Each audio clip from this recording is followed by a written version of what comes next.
And this is Nineveh Madsen. Thanks for joining us today on Social Media Day 2016. We're hosting events pretty much all day long. We've got some in-office events, but then we've got some events on Twitter and as well as Facebook live stream.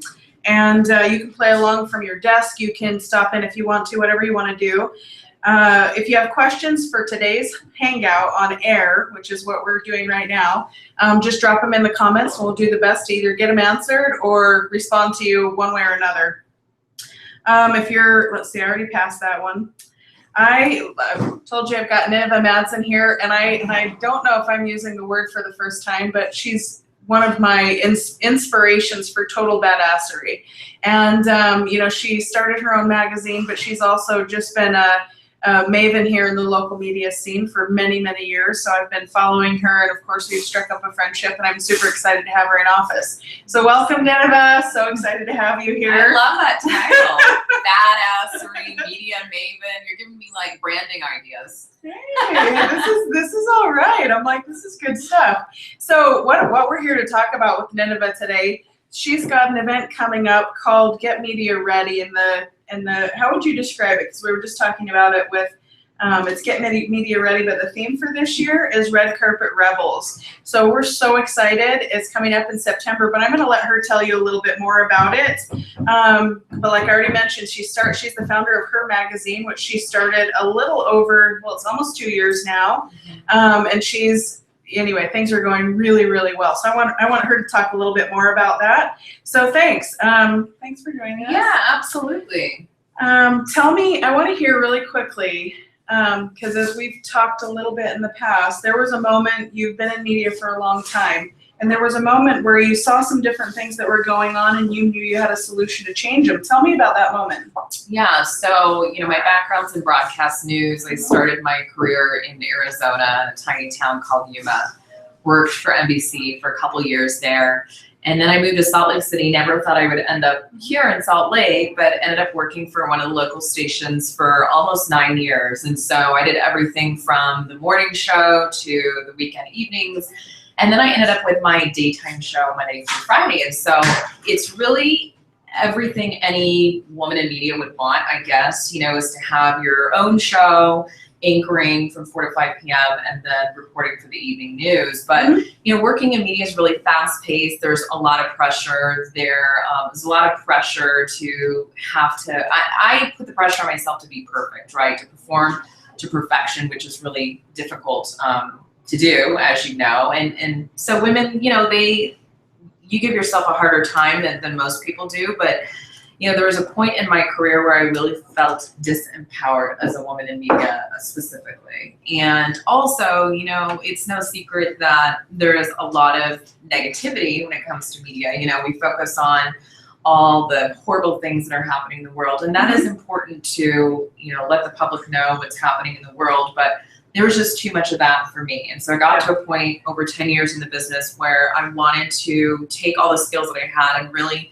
turn it into something positive. And as a woman in media, as a news anchor, I call it, you know, I'm writing a book called The Journey of a Journalista, and I felt like a news bot, okay? So you're this anchor, and you've got to have this certain, you know, your hair has got to be this length, it's got to look like this, you've got to be this, and now I wanted to just be me. I wanted to be myself, and I tried to be as authentic as I could, but I still had to play a role. And at the end of the day, it just didn't feel good. It didn't feel good that I had to cover, you know, I couldn't wear a skirt because I had a tattoo on my leg, or, you know, God forbid I had nails like this, because what would people at home watching think about me? And these were the things that, you know, your consultants and management would say to you. Or your hair is too long, it's too sexy, you know, your makeup is too this and that. And so they just try to deconstruct you and make you fit into a box. And I was sick and tired of it. I just wanted to be me. And I thought, how can I do that? And so it really inspired me to launch an online women's magazine. That's where the inspiration came from, because I felt so disempowered. I wanted to empower other women to just be them, do them, and that's really where the idea came from. It was just a passion project at first. Now, inside of what you just described, you talked about some of the different issues that you as a female in the media world deal with. As you jumped into your magazine business and really started having those in-depth conversations with and I might add some very, very incredible women nationally.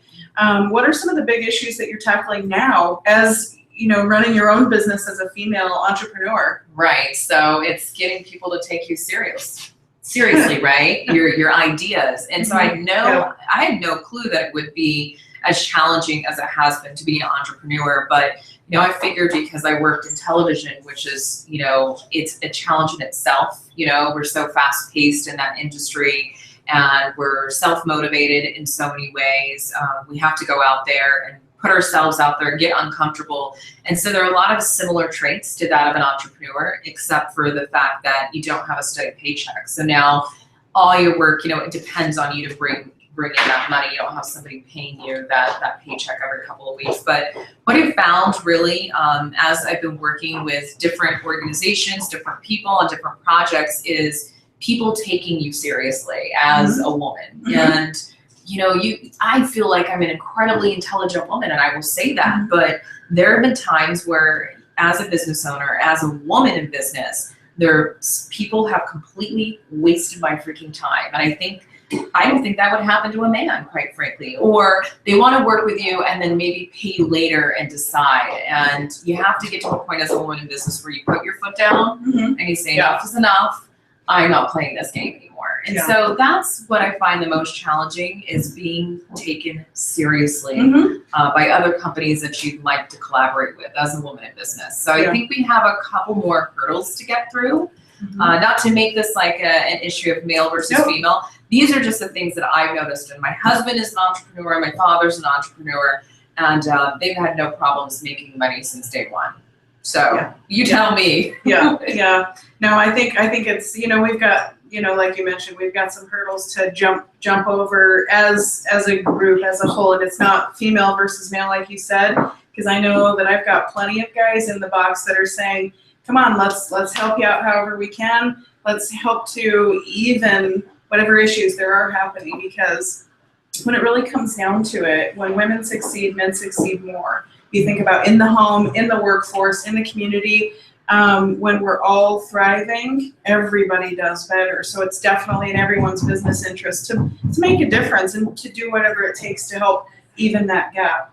So no, I'm glad that you shared that. It's a big deal. Okay, on to this event. I really want you to jump into it. So I want you to first tell me a little bit about a couple of your partners, because I know you've got some very, very, very incredible ladies who have stepped up that are helping you with this. And then I want you just to kind of give us a little bit of a brief on what the event's going to be like. Yeah, so the two incredible women that I'm working with right now, Liz Galloway, who is a marketing and PR genius, and I know that you know her, and she's really well known around the community as well. And so she's been a pleasure to work with, and she's just really good at just, you know, the social aspect of promotion and things like that. And then Catherine Christiansen, who is the founder of My Business Bar and Holiday, a co-working op, the only one in the state of Utah. And she's just great at everything, pretty much. I mean, she'd have to agree on that one, definitely. She's great at organizing, doing like the spreadsheet stuff, which, you know, scares the heck out of me, but she knows how to pull off an event. You know, my expertise is not in the event space, but we were chatting and we had met, and both of us have just kind of came up. She goes, hey, you've got all this experience in media. I'm a woman in business. Now you're a woman in business. You've got this magazine. We should do something called, like, I don't know, Get Media Ready. And at first we were going to call it Get Media Ready Bitch. But then we didn't want to leave the guys out. Well, the men can be bitches too. So I'm just kidding. But it's strictly called Get Media Ready so we could get sponsors on board. And what we really are focusing on is this. And as a woman in business, I kind of got this unfair advantage, an unfair advantage. We all have those, right? But I know a lot of people in media. I've got friends everywhere across the country. And so if I'm trying to get, you know, a story done on my magazine or on one of my clients as part of my consulting company, you know, I just have to make a phone call. And I see a lot of local businesses, especially here in Utah, as I've worked with a lot of them, I've met with them. And as a board member of the Utah Women's Business Center, what I noticed with these startup companies especially is they struggle with just the smallest aspect of what being media ready is all about. Mhm. Oh, yeah. As a television news anchor, I would have a lot of people on my show, and I would have guests on. And the thing is, you only have one shot. If you do horribly when you're invited to be a guest on one of the daytime shows or whatever to talk about that topic that you've been brought on to do, and you don't do a good job, like that's it. It's your last chance. I mean, I've had so many people, so many guests, women in business actually, who were on my 4 o'clock show. And, you know, I try to help them along as much as I could, but clearly they were not prepared. Clearly they didn't know what their brand story was. They weren't engaging. They had never been in front of the camera before. And that right there, being on someone's show is free advertising that they're not paying for at the end of the day. And I've had those experiences where, hey, thanks so much for coming in. And my boss is like, who was that chick? Don't ever bring her in again. She's done. And it's like, oh, yeah. You know? And so Get Media Ready, our goal is to really teach women and men in business how to get media ready from every aspect. And we got a cool theme this year called Red Carpet Revel. We'll have a Revel Lounge, a VIP party after.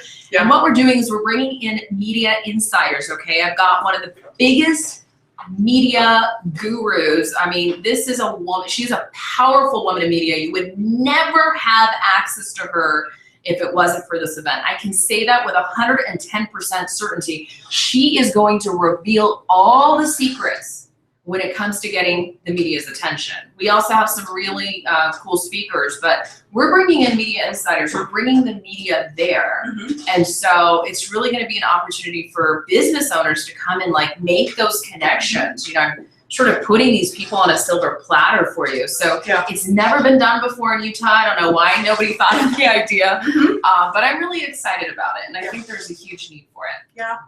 So you just talked a little bit about why people want to come, but who can come? Who do you want to see come? Who needs you? Who needs this particular event? I think who needs this is anybody who has a business, anybody who's an entrepreneur, whether you're just starting out and you want to learn the ropes, whether you're already in business and you're profitable and you want to take it to the next level. How do you scale? What kind of marketing strategies do you need, and should media be part of that? And should it be paid media versus free media? How, you know, what's the smart way to do paid media, and what's the way that you can leverage free media for your business? Because you can do both, and you do need both. It's just knowing what your business structure is and what particular avenue will work for you. Because for some people, television ads are great. For other businesses, that's really not the route that I would recommend. Maybe it's radio, you know, advertising, or maybe it's social media. You know, it just depends on what your business is. So if you have a business and you're wanting to take it to the next level, or you're wondering why the media is not paying attention to you, why you're not getting any traction, why you don't have a brand locally, then you need to come to this event. Because if anything, it's going to be really educational. At the end of the day, you're going to make those connections and create those relationships. And you really need to, as a business owner, have that strong network and those relationships. I think any business owner knows that, but sometimes they're so involved working in their business instead of outside or on their business, you know that saying, that they forget that the networking and aspect and continuously educating yourself on this kind of stuff is important. So. Yeah, no, that's great. Thank you so much. No, I appreciate that. And hopefully you guys as the audience, you see the value that this event brings to our community, as well as hopefully it drives you to want to come. I know, come and play. This is going to be a riot. Yeah, it's let me quickly say, so people, Nineveh.tv, I've got a link to buy a VIP ticket. So it's early bird registration right now. And just NINEVEH.tv, and just scroll through the front page to the very bottom. You'll see the Get Media Ready invite and way to purchase your ticket. So that's great. Thanks. No, that's great. Perfect. Hopefully you guys can all find it. I know we'll put that in our links as well for this video. A couple of like super last minute things that I was curious about. Somebody who's been a really important role model for you, and why? My father. Absolutely. Like, tell us about him. He's a man of business. He's an entrepreneur and very successful CEO. And I'm just, in awe because, my background, I was born in Sweden, but my parents were originally from Iraq. So we're Assyrian.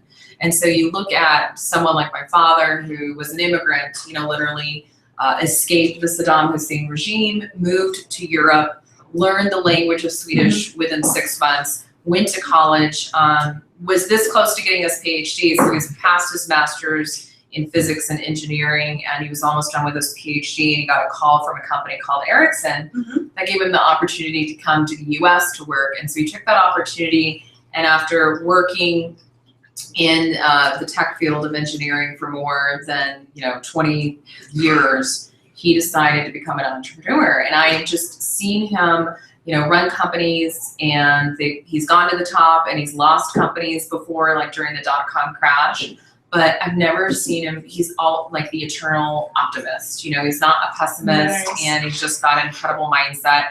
And when I told him, I said, screw this TV news thing, I'm just gonna be a businesswoman. I'm gonna be like you and my husband, John. And so he's like, are you sure you wanna be an entrepreneur? And I said, I hate roles, I hate being told what to do.